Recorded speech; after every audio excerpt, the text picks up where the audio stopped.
All right, Recording we'll in progress. Draymond, obviously the entirety of the fourth quarter didn't go the way you wanted it to, but can you take away some things that you did late in that game when you kind of got going and carried them into the next contest? Yeah, just make an impact on the game. That's what I do. I impact winning, and I did that down the stretch, and I need to carry that over into Game 5.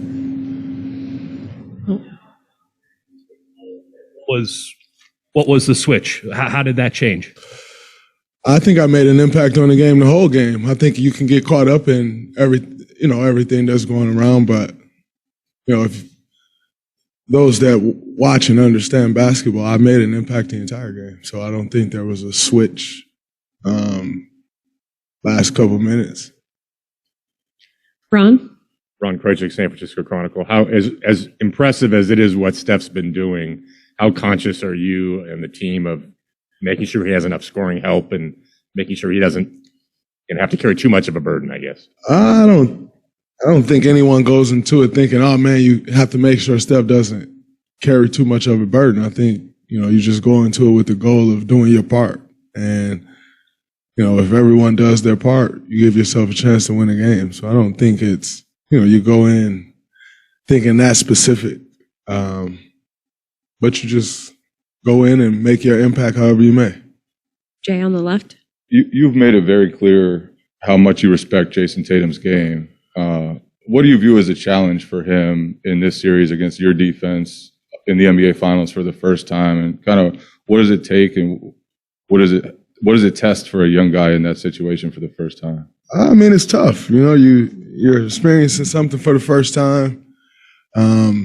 I think he's handled it well.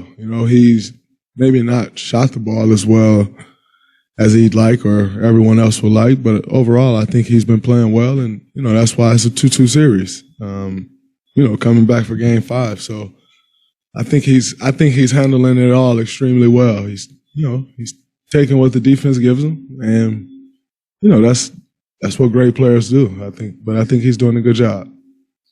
Up front here. Draymond, might be a bit of an oddly worded question, but when did you fully grasp your importance to this team? I know you guys had that 7-game series against the Clippers, and then you guys went on to win championships. When did you fully grasp how important you were to this team and how important what you bring every night is to this team? I think it's evolved over time. I don't think there was one specific instance where I'm like, oh man, I'm really important to this team. I think just over the course of time, you kind of see it grow. Your importance, your impact, and what you bring to the floor. And then can that team, over the course of time, you realize like, oh man, this team doesn't operate the same if I don't do X or if I don't, do Z. And so I think for me, it's just been a consistent process. And I think over the course of time, those things change. Sometimes you need this. One year you may need that. But I think, when you're doing it for so long, sometimes those things change. John, back left. Draymond, John Corrales, Boston Sports Journal. 2 or 3 games left here.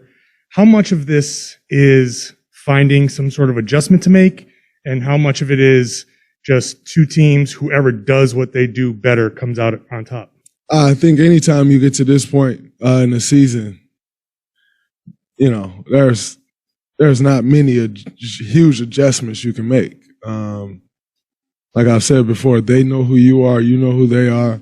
You're not going back to reinvent the wheel. You're not going back to change your playbook. You're not going back and change your personnel. So I think in understanding that, you have to do what you do to the best of your ability. Both teams are attempting to do that. I think, we pose some challenges for them that they have to overcome. They pose some challenges for us that we have to overcome. So, it's no surprise to us in being here, and they do the things that they do well, and you have to try to combat those. I think we've done that at times in this series, and at times in this series they've got the better of us. So it's just a matter of who can do that more consistently. That's who will win the series. Question on the right. Draymond, Deniz Aksoy from Esport Turkey. So my question is, I'm coming from Turkey, from Europe. So you have lots of fans in Turkey who are waking up at 4 a.m. to watch you, and they're supporting you a lot. So my question is, for them, like, what would you like to say as the most remarkable moment during this NBA Finals until now? The most remarkable moment in these finals, I think, was going on the road and winning Game 4 for us. You know, anytime you can go on the road and win in a hostile environment, it's always a great feeling. You know, to see Steph Curry put on the performance that he put on, I think, you know, that's one of those performances that, you know, obviously you have to win championship, but if you win the finals, you know, that's one of those performances that you look back in history like, man, I remember this performance. I remember I was when that happened. And you kind of remember the plays and all how it went down. So, I'd have to say Game 4. Alex? Yeah, Alex Espinoza with 95.7 the game. Draymond, I know Rick Celebrini spent, you know, All-Star break with you in Cabo. How important has he been for your whole team? And did you know he was a good defender, you know, when he was playing soccer back in the day? Have you ever seen his clips or anything like that? I have seen some clips. Rick playing soccer, pretty physical, which is no surprise. That's how he is in his work here. Not necessarily that he's physical, but, you know, just the demeanor you carry and the aggression that you carry and the tone that you speak with. But he's been extremely important to what we've done here and really building out a performance team. And I think for us as players, you kind of see the different roles, and it's been great to see. Like, you see what he's done in the training room with Yoder and Danny and Jerry and Long, and then you also see what he's done in the weight room with Bergie and KB and Dave, AD. You know, and so I think he's done an incredible job of just being a leader and building out the way he has. And then obviously he's a genius when it comes to the body and how the body operates. I'm not sure I've ever been around someone that knows more about the body and what you need to get out of your body, but also what you need to do to put yourself in the best position to peak when it's time. I think, you know, that's one of the things I think has been great with Rick is, you know, he's taught myself, he's taught Steph, you know, Clay, he's taught us, you know, as our career's going on, how to get your body ready to go when it needs to be ready. And that's, you know, that process is different for everyone. That process is different. You know, if it's one day in between a game, that process is different. If it's a back-to-back, that process is different if you got 2 or 3 days in between a game. And I think they've done a great job of helping us understanding that. Last couple, Ron on the left here. I believe tomorrow is the 3-year anniversary of Clay's ACL injury, the game against Toronto. I'm just hoping you could reflect briefly on sort of the emotion of that night and how crazy. No, it's unnecessary. But just sort of how crazy it's been what he's gone through to get here. Yeah, we're here in this moment. There's no need to talk about something that's unfortunate that happened 3 years ago. We're here in this moment. We're going to stay in this moment. We're going to think positive thoughts, and we're going to move forward. My point, I guess, was just everything he's overcome since then. Yeah, it's been great to see, you know, where he is and you know, the level that he's back playing at. But it's no need for us to talk about moments that we don't want to relive from 3 years ago. Thank you. Last question, Melissa. Melissa Rowland, Fox Sports. Hey, Draymond. Hey, Melissa. You see Clay yesterday when he comes back from the game jump in the ocean, and he talks about how that like refreshes him. What do you do when you get back from a 5.5-hour flight to just sort of like reset yourself before such a big game? I try to get my body moving after the flight, get a sweat, get some work in, and spend time with my family. I think, you know, that's it for me. I think the ocean is very refreshing. I'm not a hop in the ocean in San Francisco or anywhere around San Francisco type of person, but I absolutely do love the ocean. It's definitely refreshing, and you know that's his safe haven, and he enjoys that. So it's absolutely great to see him indulging in what he enjoys and what helps him be him. Chris, what you got for me? Thank you, Dre. Chris Haynes, Yahoo Sports. Dre, when you think about the run you guys have been on throughout this whole entire period, your growth particularly coming into this league and establishing yourself as one of the top defensive players.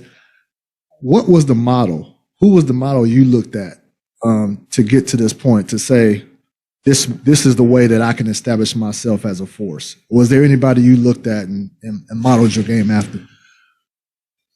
Well, I think for us as a team, there was no specific model. I think if we looked at anybody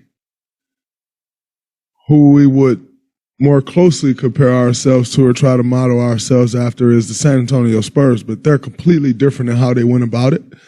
And so I don't think there's a direct comparison to us. And I think that's why you see the league has changed now in a way that it never has before. I think that's in large part due to the brand of basketball that we've played and had success with. I think the model for me,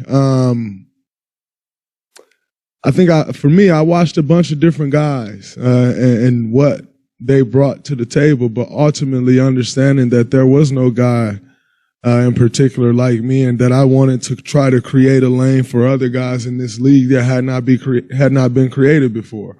And I think I've done a pretty good job of that. But there was definitely some guys that I took things away from, and over the course of my career, I've still continued to watch and try to take things away from those guys. When you look at, and I think for me, I studied Boris Diaw so much early on in my career, and just how he moved the ball, and how he used DHOs and more so than a specific action, how he outthought the opponent was very special to me. And when I look at myself on the defensive end, I've tried to take things from a lot of guys. I've tried to incorporate some things that Dennis Rodman did to have success.